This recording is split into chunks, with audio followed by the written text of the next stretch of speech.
But let's be f***ing for real. Health is real. Organs failing is real. Diabetes, heart disease, all that shit is real, okay? It's not fat phobic to care about your health. And if nobody else wants to say it, let me f***ing tell you the truth.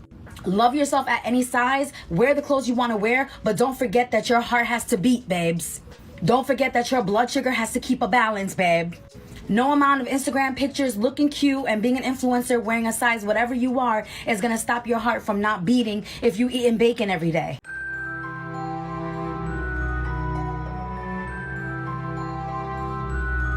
Why is it that in the most advanced time in human civilization, we have the most obese people and it is the most socially acceptable to be obese? I want to preface this video by saying I do not hate fat people or obese people. I am just disappointed. For one, because we try to cover up a problem or an addiction and act like it's okay. And for two, because we're all acting as if this is not going to lead to our demise. Having too much body fat on your person will increase the risk of health problems and or can lead to expiration. Being obese several times in my lifetime, I can tell you from firsthand experience, this is something that you do not want to do. And not only that, this is relatively preventable. When I hear people talking about body positivity and fat acceptance, it's as if I'm hearing people talk about substance abusers and how it's okay for them to live that type of lifestyle. We just as a society have to accept it and come to terms with it. When in all reality, that's not true. And that's not the way to fix a problem that is detrimental to one's health and their life. If you are obese, you shouldn't hate yourself, but you have to understand you have made incorrect decisions that have gotten you here to this point, and you should want better. There's been an increasing movement to really celebrate individuals regardless of body size. Each person's body is their own choice. There will always be fat people on this earth. You want to have fit abs? Great for you. We also need to accept the fact that a person can be fat and healthy.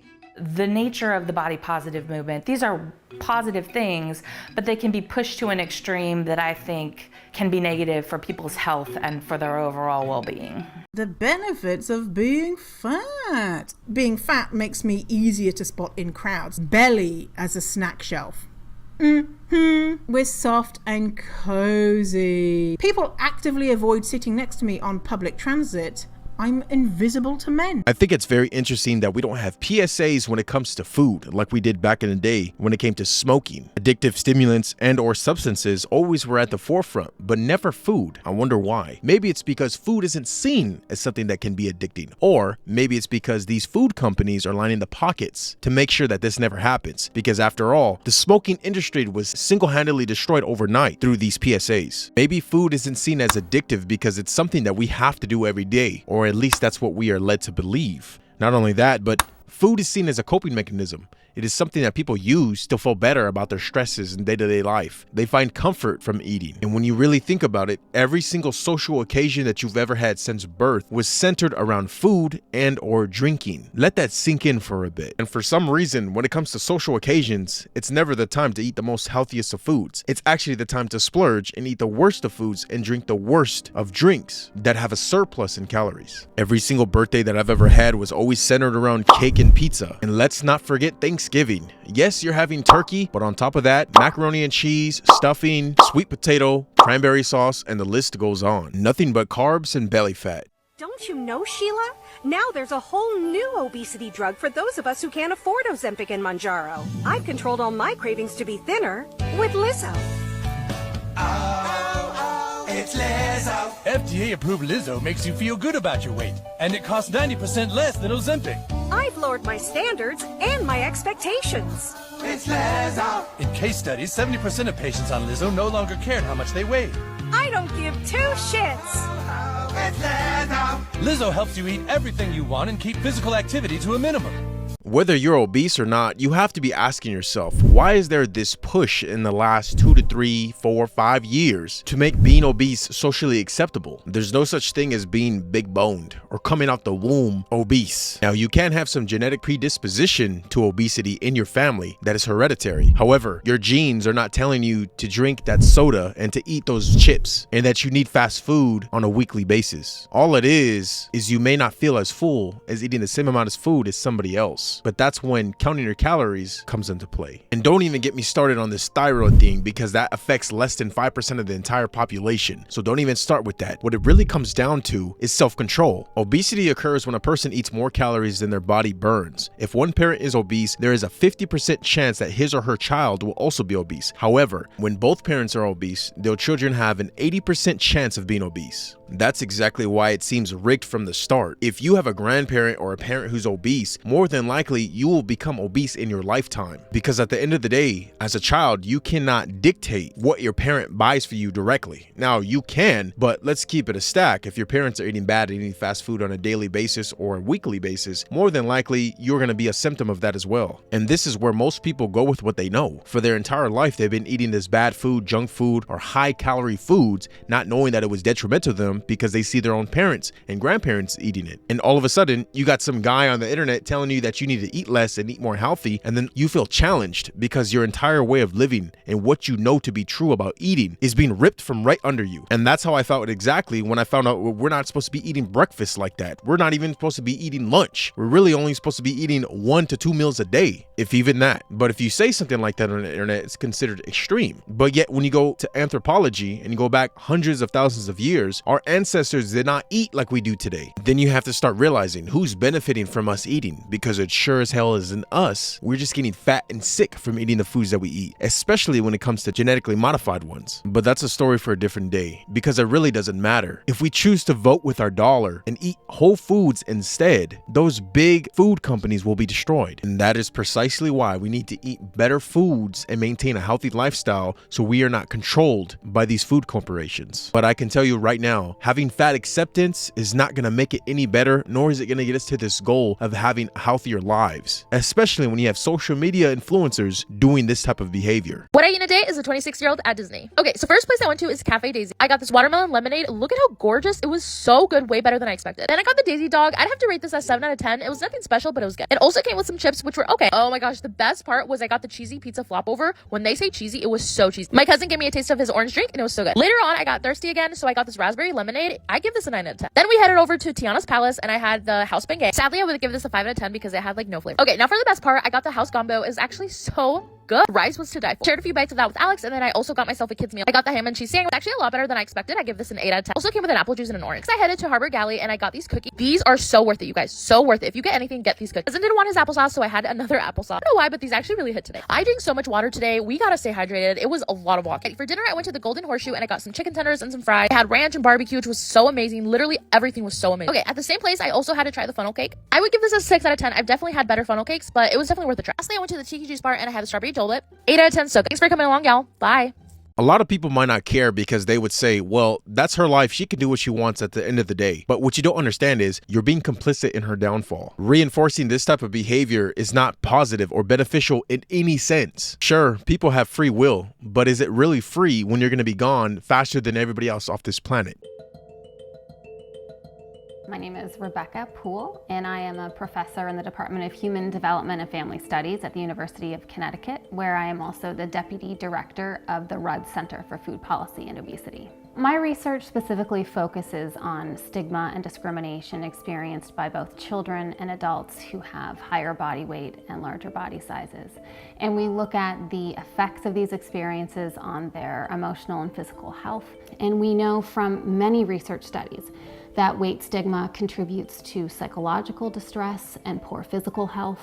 It increases depression, anxiety, substance use, suicidality, disordered eating, physiological stress, and weight gain. I think in our society, body shaming has become very socially acceptable. We see it in multiple forms of media, especially on social media, where we're at a place where people think it's fine to make derogatory remarks about someone's body. Bullying in any capacity is unacceptable and shouldn't happen. Unfortunately, we live in a society where people are going to do and say whatever they want, and that's never going to stop. So you have two options. Are you going to conform to the societal standards that have been put in place, or are you going to negate them? And I totally understand people's frustration. Why do they have to put themselves into a box? Everything's not black and white. But unfortunately, to go against this social construct is to go against yourself, because the more and more that you go up in weight, the more and more likely it is that you get sick and possibly expire. Obesity on its own contributes to hundreds of thousands of premature deaths every year. Higher levels of obesity contributes to diabetes, hypertension, coronary artery disease, cancer, dementia, arthritis, stroke,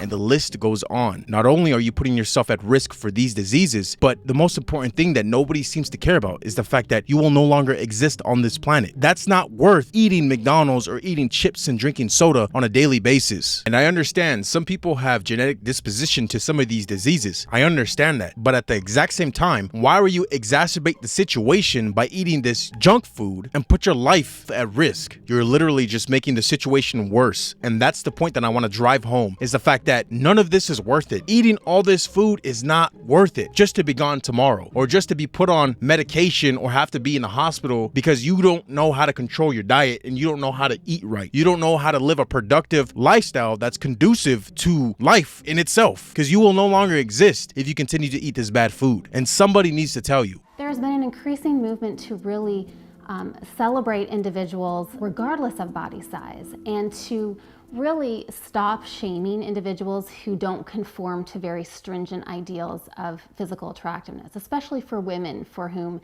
thinness has been held up in our society as the ideal for decades. We know that many of the thin ideals that we see in the media are not realistic and do not reflect the vast majority of women's bodies in our culture. And so the body positivity movement has been an important voice to really challenge a lot of that negativity. What's very interesting about the body positivity movement is the fact that it's supposed to be for people who have disabilities and or born with birth defects, or just have a body that is out of the norm of the social construct when it comes to the human body. People are born all different types of ways, how tall they are, or if they're really short, or just different features of their body that look different than the normal social construct of the human body. It's not meant for fat people. These obese people have really hijacked that movement and made it about them. I'm sorry, ma'am and sir, but just because you're fat, that doesn't mean that all of a sudden you were born different than everybody else. 9 times out of 10, you were born regular just like everybody else at a low body weight, and then all of a sudden, due to your bad habits, that's when you got large in size. We should not socially accept the fact that you have bad self-control. Your body is different from everyone else's and has morphed due to your poor diet selection. Some people out here are born looking different. You made yourself look different by your poor selection. We've so normalized diet culture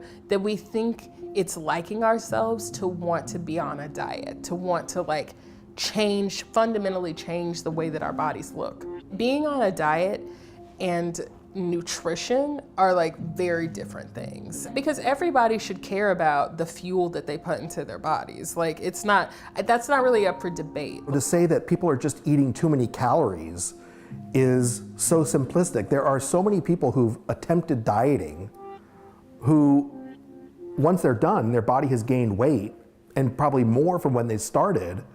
And that's a factor in where their adult weight wants to be. It's not about dieting. It's about a lifestyle change. When I lost all the weight that I did, I got it into my head that it's a lifestyle change. We can no longer see food the same way that we do. The majority of fat people, or the majority of obese people, see food as a pleasure. They come to it to make them feel good. You got to stop doing that. Your relationship with food has to change. You need to see food as something that nourishes your body and is a productive resource that makes you grow and makes you think sharper. As soon as you get that into your mindset, you will no longer think about fast food and junk food, because you will know deep down inside that's not conducive to a productive, healthy body. You want to know why you have so much brain fog and you have this procrastination and laziness to yourself? Change what you eat, and I promise you, your life will change forever. Like I mentioned before, the hardest part about this lifestyle change is the fact that we as human beings center our whole entire social gatherings around food. To go against food is to go against culture, and it's not like food has gotten any healthier. It has only gotten worse over time. More snacks, more treats, more desserts, more fast food. No wonder it seems so radical to make these changes in your life, because this is all that you know. There's a fast food spot on every single street corner. It's not about dieting.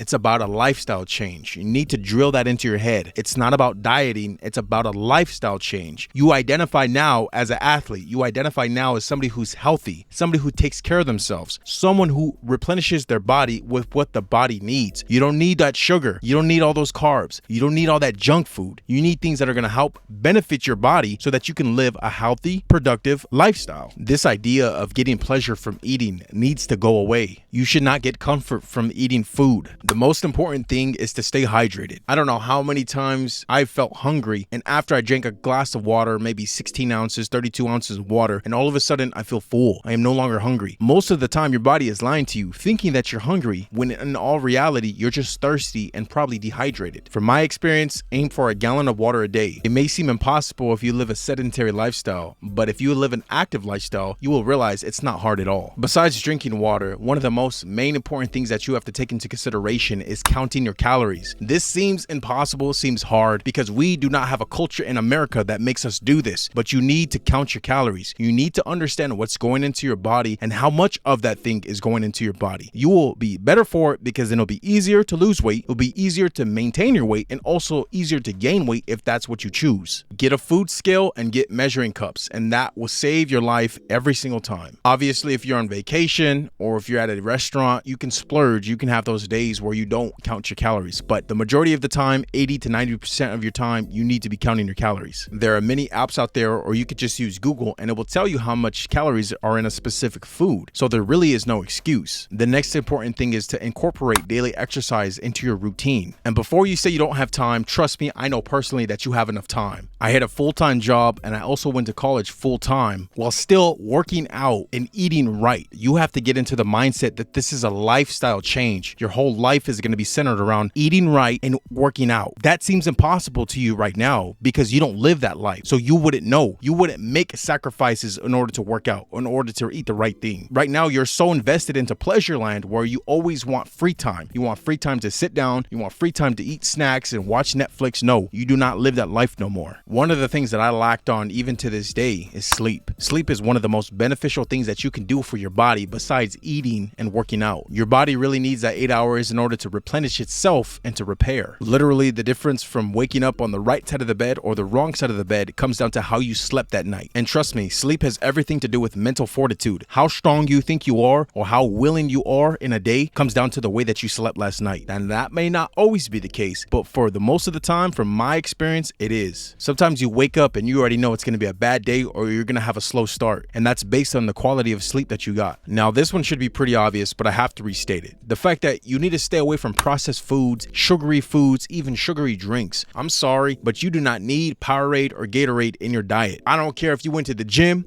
or the YMCA and just did 30 minutes of basketball on the court with the guys, you do not need to drink Gatorade. At the very least, drink some water, throw a little bit of pink Himalayan sea salt in there or some type of electrolyte packet that you can get from the store, but you do not need Gatorade or Powerade. The biggest problem with our society is the fact that people drink their calories. It's not even the fast food or the junk food. I mean, that's a major problem as well, but it's also the fact that we have a society that loves sugary drinks. I mean, every single fast food and restaurant chain in America includes a drink with your order. That soda is probably 300, 400, 500 calories when your main entree is probably half that amount. And that's what I want to make important about this. If you come from a lifestyle just like me, where we were raised on soda, juice, Lunchables, fast food, junk food, you need to understand you have to deprogram that out of your mind. And you have to find healthy alternatives to everything because it's not going to take 1 year. It's not going to take 2 years. For some people, it takes their entire lives trying to get away from this lifestyle that they grew up on of eating junk food and bad food. Thanksgiving and Christmas is one of the worst times for people who have a bad relationship with food because it's nothing but junk food essentially. No one's eating salads and eating chicken and this and that. No, everybody's eating macaroni and cheese, deep fried turkey, and the list goes on. And those are just some of the things that you can actually do today that will change your life forever. I say these words because I actually care. When I was in this situation 6 years ago, I wish somebody made a video just like this explaining the risks that are associated with these poor diets. If you got to the end of the video, I just want to say thank you for watching and I hope you live a prosperous life of health and wellness.